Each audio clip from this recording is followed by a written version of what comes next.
Fala, queridos, tudo bem com vocês? Voltamos. Falei que eu ia chegar aqui pelo menos.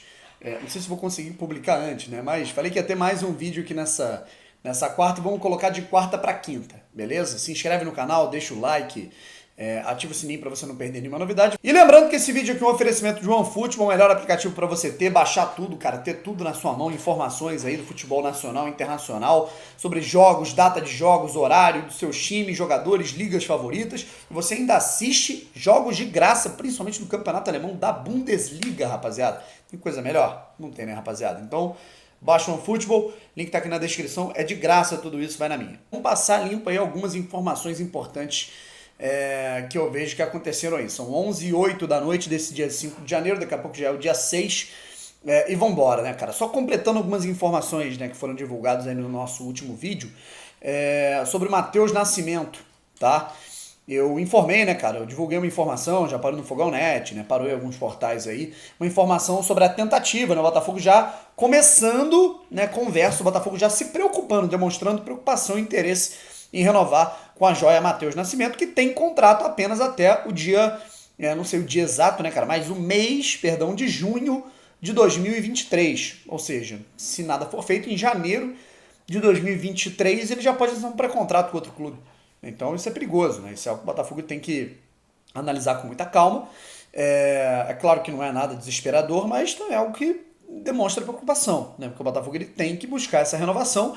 Não adianta o Botafogo fazer todo um planejamento pro cara, putz, cara, vamos formar esse jogador, vamos dar minutagem para ele, para chegar em 2023 e o cara ir embora de graça, né? Não existe isso. Então, para isso a gente tem que renovar, para ter o mínimo retorno técnico agora que ele está se formando como um jogador sub-20, pelo menos.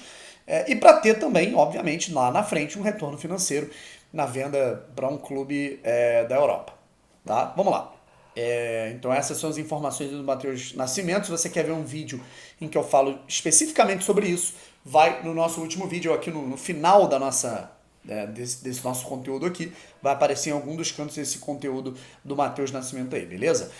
Uma outra situação que eu acho importante de ressaltar aqui os reforços que ainda não foram anunciados, mas a gente já tem aí, né, uma situação muito bem encaminhada, beleza?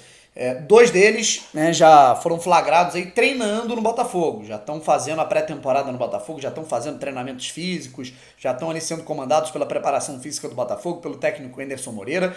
Estamos falando aí do zagueiro Klaus, que não agradou a gente nessa contratação do Klaus, e o volante Breno. Eu particularmente gostei da contratação do Breno, mas não gostei da contratação do Klaus. Eles já estão treinando no Botafogo, vou ver se eu, em algum lugar, em algum espaço aqui, eu acho algo para divulgar essa imagem para vocês darem uma olhada. E tem a situação também de outros dois atletas que estão muito bem encaminhados com o Botafogo, já estão fazendo exames. O Vinícius Lopes está na bateria mais avançada de exames e o Fabinho está realizando os exames iniciais, beleza? O Fabinho, o volante que vem do Ceará, e o Vinícius Lopes, que é um meio atacante, né? Na verdade, um atacante de beirada, que vem do Goiás, né? Teve término de contrato com o Goiás. Aí você pergunta, Brown, e o Erisson? O Erisson tem aquele entrave, né, que tem que ser resolvido na situação aí de quem vai adquirir os direitos econômicos, para quem serão repassados os direitos federativos. Isso tem que ser resolvido antes que ele faça exame, chegue no Rio e acerte como um novo jogador do Botafogo. Tá? E aí eu aproveito, cara, para divulgar aqui um conteúdo, né, cara, de um canal, né, cara, de uma mídia independente do Ceará, falando um pouquinho sobre algumas características do Fabinho, né? Eu particularmente não gostei do método de contratação, mas assim, a respeito do jogador, apesar de ter 35 anos, dá uma olhada no que torcedores ali, pessoal que cobre, né, na verdade, o Ceará, a mídia independente do Ceará, estava falando sobre a reta final dele, né, do Campeonato Brasileiro e como ele foi importante para o time do Thiago Nunes para sair de uma realidade de briga contra o rebaixamento para buscar ali quase uma vaga na pré-Libertadores e pelo menos concretizar uma vaga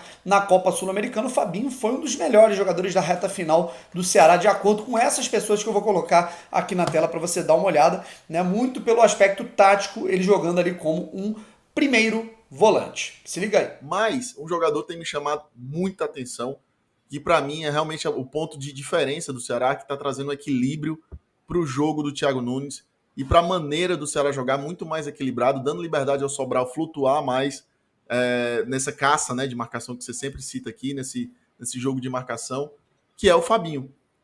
O Fabinho tá jogando um futebol maravilhoso, né? Traz muita tranquilidade e é um futebol que para a torcida ele é muito silencioso. Ele é muito, ele é muito ali um trabalho de pro time, né? Um trabalho Sem bola, né, operário Cláudio? mesmo. O jogo Hã? sem bola é difícil da torcida ver, Total. né?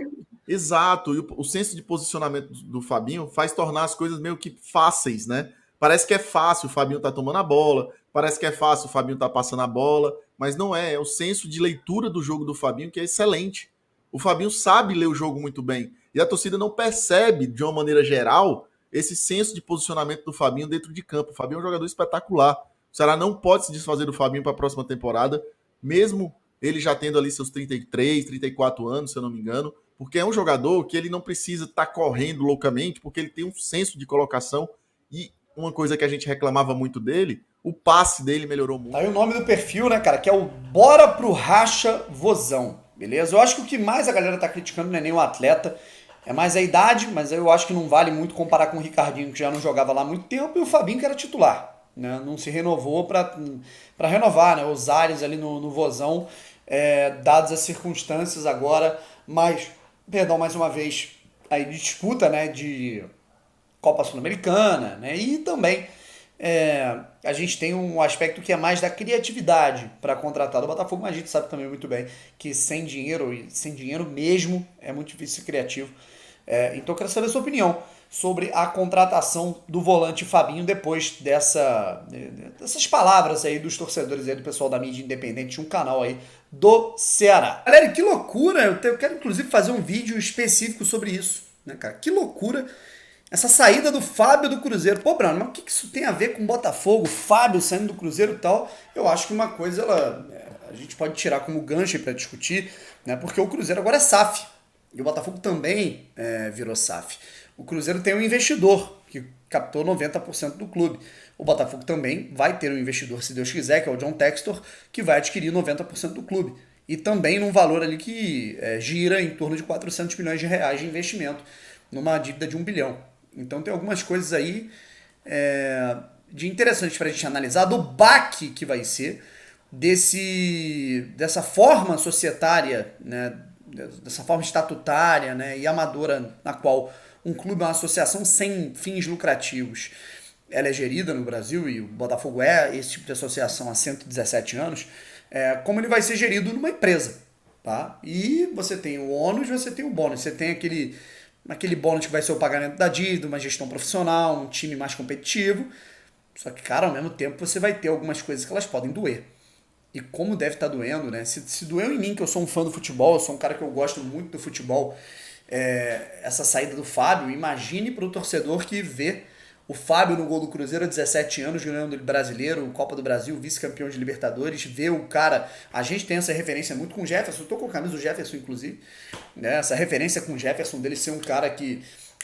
o Botafogo caiu pra segunda divisão, ele ficou no clube, né? Arcou com a realidade, o Fábio tá nessa, 2 anos do Cruzeiro, ia pro terceiro ano, e a gestão, o staff do Ronaldo, né, decidiu ali fazer uma proposta para ele ficar só até o fim do Mineiro, e ele não gostou, se sentiu ofendido, né, queria ficar para reerguer o Cruzeiro, recolocar o Cruzeiro na primeira divisão, então ele indo embora. Né? Então é aquilo, o investidor querendo lucro, mas eu acho que tem algumas situações em que a gente vai ter um choque de realidades, um choque de ideias muito grande, como a gente está tendo nesse momento no Cruzeiro, e em algum momento a gente vai ter com alguma coisa, eu não estou dizendo nem em relação a jogador, pode ser o graças a Deus o Jefferson já aposentou, tá fora dessa, né, cara? Mas não sei, o Gatito, o estádio, alguma coisa que o Botafoguense seja muito apegado, né? E a gente vai ter que, putz, cara, né? A gente vai ter que entender como é que funciona, né? Porque ao mesmo tempo que a gente vai ter que entender que as coisas vão funcionar da maneira que o investidor quer para gerar dinheiro o mais rápido possível, cara, o investidor ele também vai ter que entender algumas culturas do futebol brasileiro que se você mexer para tentar dar esse passo muito adiante, você pode dar alguns passos para trás no mesmo instante. Uma reação da torcida em relação a sócio-torcedor, em relação aos investimentos, bilheteria, né? O Fábio está falando do que é considerado por muitos o maior ídolo da história do Cruzeiro, né? Superando até Tostão, Dirceu Lopes. Então, eu acho que um pouco mais de respeito, um pouco mais de Pô, cara, tato para lidar com essa situação é algo que talvez um investidor que só esteja pensando muito, né, cara, no lucro, ele talvez não tenha algumas situações que você vai gerar esse embate. É claro que esse desrespeito ele poderia estar acontecendo num clube normal, né? Isso já aconteceu várias vezes, né? Vários ídolos aí saindo pela porta dos fundos, desrespeitados. Né? Já aconteceu em vários clubes aí esse tipo de coisa. Assim como numa empresa a gente pode ter o respeito ao ídolo, acho que vai de cada gestão. Né? Mas é uma coisa aí pra gente ficar ligado, não em relação a putz, cara, o Botafogo vai ser desrespeitado, não necessariamente, mas é uma coisa pra gente ficar ligado. Eu quero fazer um vídeo específico sobre isso, é uma coisa pra gente ficar ligado que talvez tenhamos alguns choques, né? Nesses aspectos culturais de futebol amador, né, estatutário e profissional, beleza? Bom, gente, beijo pra vocês, fui!